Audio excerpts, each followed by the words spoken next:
नमस्कार। आइए अब आपकी हॉरोस्कोप में देखते हैं कि आपको दशाएं क्या चल रही हैं और महादशा, अंतर्दशा, आने वाला गोचर आपके लिए कैसा है, किस किस परिस्थिति में कैसा कैसा आपके साथ वो दशाएं रिजल्ट देंगी आपको, उसके बारे में थोड़ा हम चर्चा करते हैं। मैंने आपको बताया था कि आपको बृहस्पति की महादशा काफ़ी लंबे समय से चल रही है, जो कि अभी अप्रैल 2026 तक चलेगी। किसी भी कुंडली के अंदर प्लैनेट की स्ट्रेंथ को देखना बहुत ज़रूरी है। जहां एक तरफ आपने नौकरी में भी अच्छा पैसा कमाया, उसके बाद आप व्यापार के अंदर आ गए, व्यापार में भी आपने पैसा कमाया और बहुत समय से लगभग पिछले 3-4 साल से आप उसमें डाउनफॉल का सामना कर रहे हैं। ये सब एक दशा के ऊपर निर्भर है। आपको बृहस्पति की महादशा चल रही है। बृहस्पति कुंडली में व्यय भाव, 12वें घर का मालिक, यानी खर्च, इन्वेस्टमेंट, व्यय होना। किसी भी चीज का व्यय हो सकता है, चाहे वो धन का खर्च हो, चाहे वो मेहनत का खर्च हो, कि मेरी मेहनत खर्च हो रही है, मुझे मिल उतना नहीं रहा, उसके लिए भी व्यय स्थान को देखा जाता है। 12वां घर विदेश यात्रा, दूर यात्रा के लिए जाना जाता है। वहीं तीसरा घर परिवर्तन, किसी कार्य में परिवर्तन, स्थान परिवर्तन, कोई आपने लाइफ के अंदर चेंज किया, उस परिवर्तन के लिए, छोटी यात्राओं के लिए, साहस के लिए जाना जाता है। अब ऐसे ग्रह की दशा आपको लग गई। वो बृहस्पति लगन में नीच का है, नीच का है, लेकिन उसके साथ में मंगल उच्च के होके बैठे हैं, जो कि बृहस्पति का नीच भंग राजयोग करते हैं। यानी अगर आपने बिजनेस के क्षेत्र में कुछ फायदा लिया तो उसके पीछे मंगल का बहुत बड़ा रोल है। अगर ये मंगल आपके बृहस्पति का नीच भंग ना करता तो आपने जो भी धन कमाया बिजनेस में वो भी ना कमा पाते, क्योंकि मंगल चौथे घर भूमि, जमीन, जायदाद, प्रॉपर्टी से लाभ और प्रॉपर्टी दिलाने वाला ग्रह है। वहीं 11वें घर सोर्स ऑफ इनकम देने वाला प्लेनेट है, वो बृहस्पति से अटैच हो गया। एक तो अच्छी बात है, बृहस्पति लगन में पहुंचा, कुंडली का सबसे पवित्र स्थान बृहस्पति, उसके साथ में मंगल जो कि धनदायक और उच्च का ग्रह है, जिसने उसका नीच भंग राजयोग किया। तीसरा चंद्रमा भी उसके साथ है, जो कि सप्तमेश है। इसका मतलब ग्रह को स्ट्रेंथ मिली है। आपके ग्रह में इतनी स्ट्रेंथ नहीं थी, लेकिन आपके ग्रह को बहुत स्ट्रेंथ मिली। इस ग्रह के बारे में अगर हम देखें तो इस बृहस्पति का संबंध लगन से बैठ के 5वें, 7वें और 9वें घर से बनता है, जहां पे बृहस्पति दृष्टि देता है। पंचम भाव संतान, बुद्धि, योजना, धन। नवम भाव भाग्य, धन, धर्म, इनके लिए जाना जाता है। अब आप देखिएगा, बृहस्पति को नवमांश में हम प्लेनेट की स्ट्रेंथ देखते हैं। नवमांश में फिर से बृहस्पति उसी घर का मालिक है, फिर से 12वें और तीसरे का ही मालिक है, लेकिन इस बार ये ग्रह मंगल की राशि में बैठा है। यहां ये मंगल के साथ था, यहां ये मंगल की राशि में बैठा है और एक्सचेंज में है। यहां मंगल और बृहस्पति ने आपस में राशि परिवर्तन कर लिया। ये इसको कहते हैं प्लेनेटरी स्ट्रेंथ, कि एक ग्रह पिटा हुआ भी है, लेकिन उसके बाद भी अगर वो आपको रिजल्ट दे तो कुछ ना कुछ बहुत खूबियां हैं उसके अंदर। कि यहां मंगल ने संभाला है तो यहां मंगल ने राशि परिवर्तन से संभाला। साथ में बुध भाग्येश और शुक्र योग कारक होकर उसे दृष्टि दे रहा है। शनि लग्नेश होकर उसे दृष्टि दे रहा है। इसलिए नवमांश में लगन की अपेक्षा नवमांश में जब ग्रह का बल बहुत ज्यादा बढ़ जाता है तो वो दशा आपको फेवरेबल रहती है। अब देखिए आपका दशमांश चार्ट, जहां से हम प्रोफेशनल लाइफ देखते हैं। ग्रह के स्ट्रेंथ ने तो आपका कर दिया काम, आपने बहुत अच्छा पैसा कमा लिया व्यापार में, परिवर्तन करके भी नौकरी के बाद व्यवसाय में आ गए। आपने खुद कहा जी मैंने बहुत अच्छा धन, करोड़ों रुपया कमाया। ये बृहस्पति देखिएगा यहाँ 3-6 का मालिक है। तीसरा और छठा 3-6-12, 3-6-12 का कनेक्शन, टूर, ट्रैवलिंग, यात्रा, ट्रांसपोर्ट, शिपिंग, हवाई जहाज, विदेश, इन सब से जुड़ के धन कमाने का योग होता है। अब ये तो थी बृहस्पति की बात। बृहस्पति देखिए यहां भी नीच का है, तो ग्रह की स्ट्रेंथ है, लेकिन हर बार कुछ कॉम्बिनेशंस अच्छे होते हैं। अगर 12वें का मालिक नीच का हो तो अच्छा नहीं है, लेकिन व्रत पराशर होरा शास्त्र ये कहता है कि अगर तीसरे घर का या छठे घर का मालिक नीच का हो जाए, यानी खराब घर के मालिक अगर नीच के हो जाएं, तो वह अपनी दशा में राजयोग दे सकते हैं। वो राजयोग आपको बृहस्पति ने दिया। अब आती है बारी अंतरदशाओं की कि किस ग्रह में किसकी अंतरदशा चल रही है। आइए अंतरदशाओं के बारे में बात करते हैं।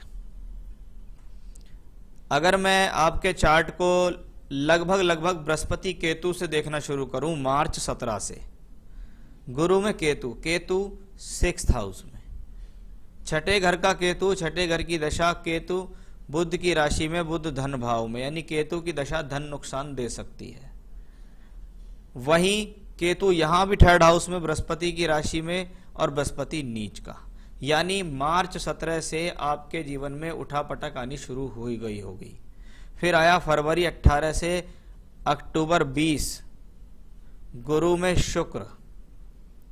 शुक्र योग कारक ग्रह, लेकिन दशमांश में देखें तो शुक्र पंचम भाव में, मित्र की राशि में बैठा हुआ ग्रह अच्छा होता है, लेकिन इसके ऊपर 2 अशुभ ग्रहों का प्रभाव, शनि भी इसको देख रहा है, मंगल भी इसको देख रहा है।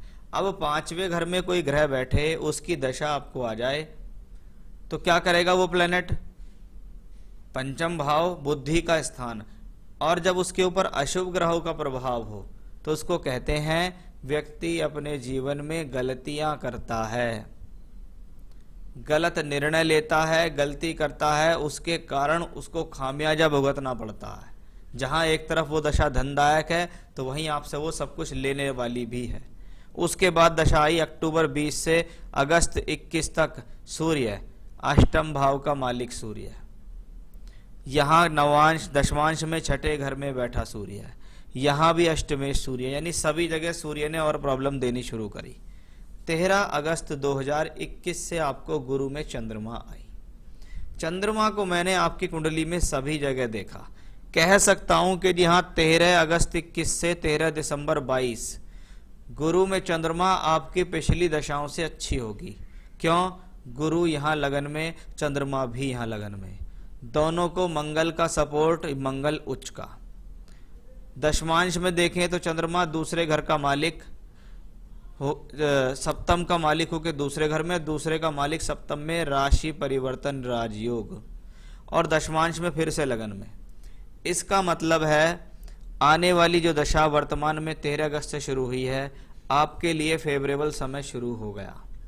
अब यहां 2 चीजें आती हैं। बृहस्पति जिस ग्रह की महादशा चल रही है उसका गोचर ठीक नहीं है। मैं आपको दिखा भी देता हूं कि आजकल ट्रांजिट कहां चल रहा है। ट्रांजिट में शनि वक्री चल रहे हैं आपके लगन में, कोई दिक्कत नहीं है। बृहस्पति वक्री हैं। 14 सितंबर को ये बृहस्पति इस राशि में मकर में आ जाएगा। 14 सितंबर से लेकर 20 सितंबर तक ये ग्रह इसी राशि में रहेगा, 20 नवंबर तक। 20 नवंबर के बाद इस ग्रह के रिजल्ट मिलने शुरू हो जाएंगे।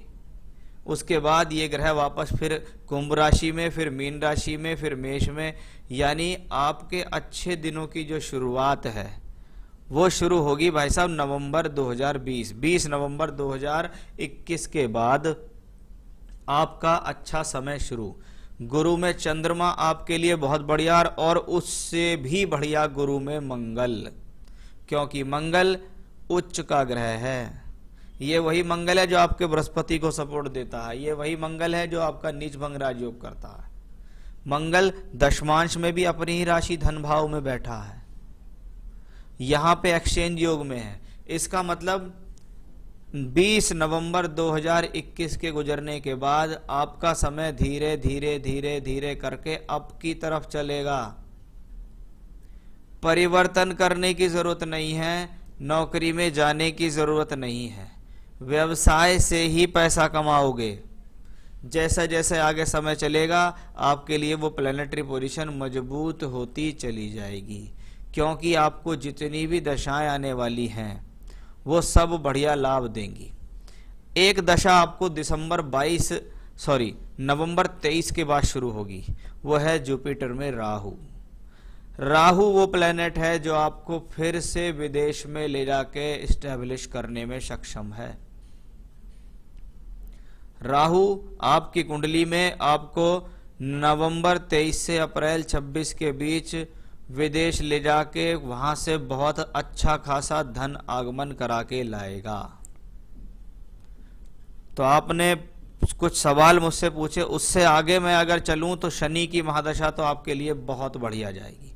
इसको वो कहते हैं कि जी आपने कहा ना कि मेरा पिछला समय जैसा था अगर वैसा समय आ जाए तो मेरी जिंदगी में मजा आ जाए। लग्नेश और दूसरे लग्नेश द्वितीय शनि पंचम भाव में धन स्थान में राजयोग बना रहे हैं मित्र की राशि में बैठकर। यही शनि यहाँ एक्सचेंज योग में है, यही शनि यहाँ योग कारक होके 11th हाउस में। शनि की दशा जिस चीज में हाथ डालो उस वो काम होता ही चला जाए, उसमें फायदा होता ही चला जाए। किसी भी कार्य क्षेत्र में जाओ, कहीं भी जाके काम करो, आपके लिए फायदा ही फायदा। तो आपके कष्ट अगर मैं मैक्सिमम देखूं तो 2021 के अंत तक, उसके बाद कष्ट नहीं, उसके बाद आपकी लाइफ में राइज शुरू, फिर से राइज शुरू, फिर से धन आना शुरू, फिर से धन करोड़ों में पहुंचेगा। तो आपने कहा आने वाले समय में कब तक क्या होगा, जैसा कि आपने बताया था व्यवसाय न करते हुए नौकरी करना ज़्यादा बेहतर था, तो वो मैंने आपको बता दिया। 49 की उम्र हो चुकी है, बिजनेस बंद करके नौकरी की तरफ जाना ठीक रहेगा, और यदि नहीं तो आने वाले समय में व्यवसाय कैसा रहेगा ये भी बता दिया। शनि की दशा कैसी रहेगी, किसी ने बताया अष्टक वर्ग में 43 पॉइंट है, वह आपके लिए ठीक नहीं है। भाई साहब, अष्टक वर्ग सिद्धांत ये कहता है ये 12 घर होते हैं, इन 12 घर के अंदर जिस घर में 28 से कम नंबर होते चले जाएं, 28 से कम नंबर होते चले जाएं, वह घर कमजोर होता है। उस घर में बैठा हुआ ग्रह कमजोरी से, परेशानी से रिजल्ट देता है। ठीक है। जब महर्षि पराशर जी ने अष्टक वर्ग के बारे में लिखा तो उन्होंने कहा कलयुग में जो मंद बुद्धि ज्योतिषी हों उनको अष्टक वर्ग का इस्तेमाल करना चाहिए कि जी मुझे दिमाग नहीं लगाना ज़्यादा, ना मेरे में इतना दिमाग है, तो मैं क्यों ना मोटे तौर पे इसका काम करूं। इसका प्रयोग अष्टक वर्ग से होता है। अष्टक वर्ग आपकी कुंडली में मैंने यहां लगाया। आप ये देखिए कि आपकी कुंडली के अंदर शनि 2 स्थान का मालिक है, यहां 33 और 24 नंबर मिल रहे हैं। अष्टक वर्ग में शनि पंचम भाव में बैठा तो वहां पे कोई 43 नंबर नहीं है। यहां शनि वृषभ में है, 21 नंबर के साथ बैठा है। मैंने कहा था 28 से कम हो तो व्यक्ति को जीवन में उस दशा में संघर्ष करना पड़ता है, और ये तो कोई बड़ी बात नहीं है भाई साहब। दशा शनि की आएगी तो संघर्ष करा के ही तो पैसा देगी, शनि का स्वभाव ही ऐसा है। 43 नंबर तो आपके इस वाले भाव में है।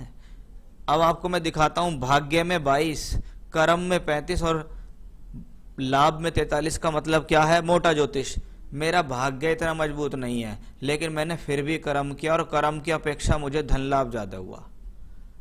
वो आपको पिछले समय में हुआ कि बृहस्पति नीच का होते हुए भी आपको करोड़ों रुपए में पहुंचा दिया। उसका रीजन ये है। तो 43 नंबर तो खैर जहां है ही नहीं, जहां शनि बैठता है, ये तो एक मूर्खता वाली बात हो गई, उन्होंने देखने में बहुत बड़ी गलती कर दी है। फिर भी मैं अष्टक वर्ग को इतना बड़ा सिद्धांत नहीं मानता हूं, इसलिए इससे घबराने की आपको कोई जरूरत नहीं है। जो स्ट्रेंथ प्लेनेट की होती है वो वर्गों में देखी जाती है, वर्ग कुंडलियों में कितनी स्ट्रेंथ है वो देखी जाती है, उसके बारे में ही मैंने आपको यहां बताया है। अभी देखना, आपको गुरु में चंद्र, गुरु में मंगल आएंगी, चंद्रमा भी यहां, मंगल भी यहां, और सब में 33 नंबर, गुरु भी 33 नंबर के साथ, तो 3 प्लेनेट 33 नंबर के साथ चलेंगे तो दशा तो अपने आप में अच्छी हो गई। और शनि तो लग्नेश है, शनि के तो एक राशि में 33 नंबर दिए हुए, वो भी लगन की राशि, पंचम में बैठ के यहाँ राजयोग बनाता है। लग्नेश का पंचम में जाना धन योग है, अपने भाव को देखना धन योग है, वर्ग कुंडलियों में देखना धन योग है। आगे कैश फ्लो कैसा रहेगा, आने वाले समय में बाहर की यात्राओं से लाभ मिलेगा या नहीं, वो भी बताया आपको मैंने। गुरु में राहु ज्यादा तो बेहतर रहेगी आपकी, विदेश से जोड़ के बाहर से पैसा कमाने के लिए। क्या फिर से 2012 से 16 जैसा समय आएगा? बिल्कुल आएगा भाई साहब, निश्चिंत रहें। किसी ने कहा शनि वर्गोत्तम है, यह दशा आपके लिए खराब है। हे भगवान, दुनिया में मूर्ख ज्योतिषियों की कमी नहीं। मेरे ये शब्द आप उनको सुनवा देना। पहला बात, वर्गोत्तम। वर्गोत्तम का मतलब है जो ग्रह वर्गों में उत्तम हो। कितनी मोटी भाषा, और उतनी मोटी भाषा को किसी ने कहा खराब है। वर्गों में उत्तम का मतलब है जो ग्रह वर्ग कुंडलियों में उत्तम होता चला जाए। वर्गोत्तम की परिभाषा ये कहती है, अगर कोई ग्रह कुंडली में किसी राशि में बैठा है और नवमांश कुंडली में भी वो ग्रह उसी राशि में बैठा हो तो वो ग्रह वर्गोत्तम कहलाता है। आपकी कुंडली में सूर्य 12 नंबर में है, नवांश में 8 नंबर में, वर्गोत्तम नहीं है। चंद्रमा वर्गोत्तम नहीं है। मंगल 10 नंबर में है, वर्गोत्तम नहीं है। बुध मीन राशि, बुध कहाँ गया कुंडली में, ये रहा, वर्गोत्तम नहीं है। बृहस्पति वर्गोत्तम नहीं है। शुक्र वर्गोत्तम नहीं है। शनि वर्गोत्तम नहीं है। यहां 2 नंबर में बैठा है, यहां 4 नंबर में बैठा है। भगवान ही जाने कौन सा ज्योतिष पढ़ रहे हैं वो, उनको भेज देना ये वीडियो, समझ जाएंगे कि कहां से क्या होता है और किसको क्या सिखाया जाता है। चलिए, जरूरी नहीं है हर व्यक्ति ज्योतिष करेगा जीवन में, और करे तो उसे ईमानदारी से ईश्वर की आराधना करते हुए करे। हर व्यक्ति ज्योतिष सीख सकता है। तो ये तो थे भाई साहब आपकी हॉरोस्कोप का एक एनालिसिस। मैंने आगे वाले समय के बारे में बताया, कौन प्लेनेट ने किस तरीके से प्रॉब्लम दी, क्यों वो प्लेनेट अच्छा हुआ, क्यों वो प्लेनेट खराब है, आने वाला समय कैसा है, वो सब मैंने आपको बताया। मैं आपकी हॉरोस्कोप के अकॉर्डिंग आपको ये कहना चाहूँगा कि अगर आपको कोई स्टोन पहनना है तो आप सिर्फ शुक्र ग्रह का स्टोन पहनिए, वो आपके लिए योग कारक है। भाग्येश पंचम दशम का मालिक शुक्र उच्च का होकर कुंडली में बैठा है।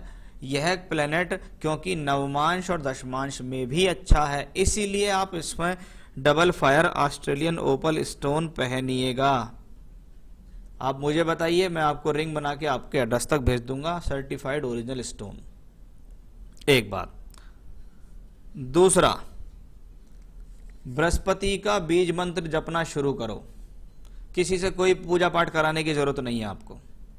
आपके ग्रह हैं, आपके नक्षत्र हैं, सब कुछ आपका है, इसलिए ईश्वर भी आपके हुए। ईश्वर से प्रार्थना करो, मुझसे कोई गलती हो गई है उसके लिए मुझे माफ करो। ओम ब्रह्म बृहस्पते नमः। ओम ब्रह्म बृहस्पते नमः इस मंत्र की बृहस्पतिवार के दिन से 3 माला रुद्राक्ष की माला से जपना शुरू करो। कपड़े के थैले के अंदर ढक के शुरू करो और उसको माला करने के बाद माथे से लगाओ। ये 3 माला आपको सुबह अपने पूजा स्थान पे बैठ के करनी है, और सिर्फ एक बार बजरंग बाण का पाठ करना है। ये 2 ही पूजा आपको मैंने बताई है, दोनों आपको करनी है। शनि की 7.5 का दूसरा चरण भी आपको चल रहा है, लेकिन घबराने की जरूरत नहीं है, 7.5 से आपको ज्यादा प्रॉब्लम नहीं है। तो बृहस्पति का बीज मंत्र, 3 माला का जाप और बजरंग बाण का पाठ, ये पूजामय है जो आपको खुद करनी है। और एक फायर ओपल पहनना है चांदी में, वो हम आपको बनवा के दे देंगे। तो ये था आपकी हॉरोस्कोप का एनालिसिस, सवालों के जवाब, उपाय आप करेंगे, आप पाएंगे। नमस्कार।